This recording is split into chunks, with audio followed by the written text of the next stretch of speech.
my name is Michelle Zheng, and I'm a senior creative media student at UH West Oahu. The question I chose to tackle is, how does self-perception impact one's identity in a larger group or community? My senior project will be a culmination of all the skills and lessons I've learned, plus the people I've met during my time here, in the form of an animated storybook of the story Boy with a Gift.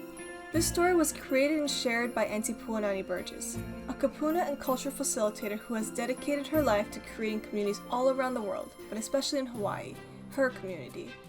She uses stories as a gateway to have people look introspectively about themselves and remove the rubbish way they may perceive themselves.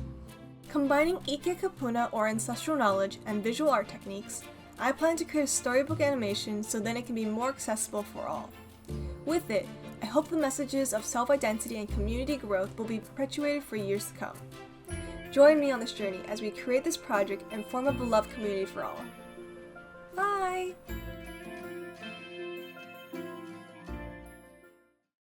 What is a beloved community? In its simplest form, it refers to a community where you are beloved. A place where you can be yourself, thrive, and help others around you grow as well. Auntie Puanani Burgess is a kapuna, culture facilitator, storyteller, and the creator of a ceremony called Building a Beloved Community, which uses traditional oral Hawaiian storytelling to lay the foundations for beloved communities. For my senior project, I animated the story Boy with a Gift to share the story that everyone has a gift. Even if you feel like you don't have one, you do. I present Boy with a Gift. Enjoy. Aloha, Michelle. In the work that I do in building the beloved community, there's a process I use which involves asking people 3 stories to tell. First is to tell the story of all of your names. And when you tell that story, you tell the story of your people and your family. The second story is to tell the story of your community, where you come from, and how that makes you feel. The third is to tell the story of your gift.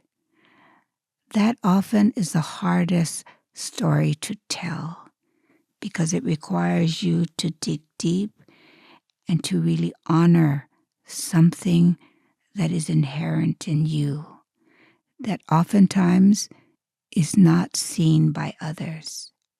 I did this story with a group of 11th and 12th graders at Waianae High School. Young women and young men.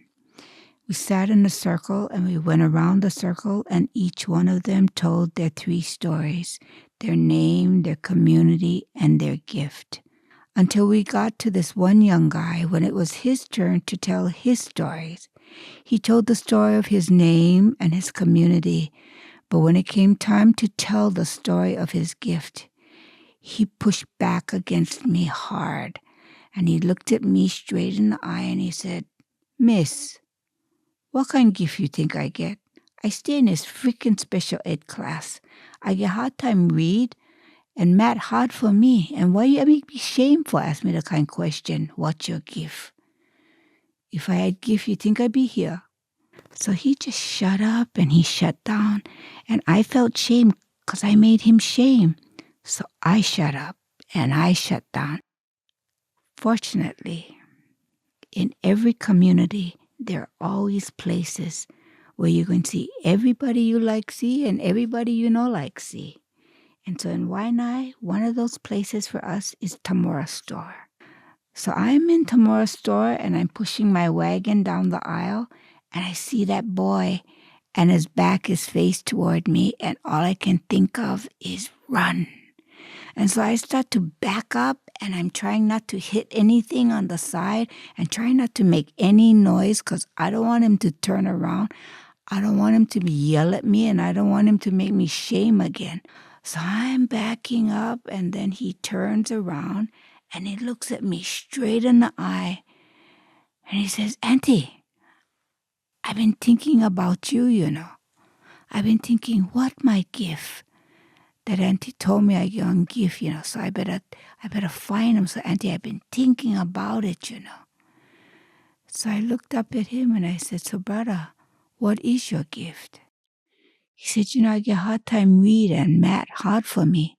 But Auntie, when I go in the ocean, I can call the fish, And the fish, he come every time." Every time I can put food on my family table. And sometimes when I stay in the water, the shark, he come, and he look at me. And I look at him and I tell him, Uncle, I'm not going to take plenty fish. I'm going to take 1, 2 fish just for my family. All the rest, I leave for you. So the shark, he tell me, are you cool, brother? And I tell him, Uncle, you cool. And so the shark, he go his way, Auntie, and I go my way. I look at that boy and I think, you are invisible to them. They don't know the quality of your mind and your heart and your knowledge, your Ike. And I think to myself, how do we make room for the gifts of all of our children? And how do we make these schools really be attentive to and begin to see and teach to the gifts of our children?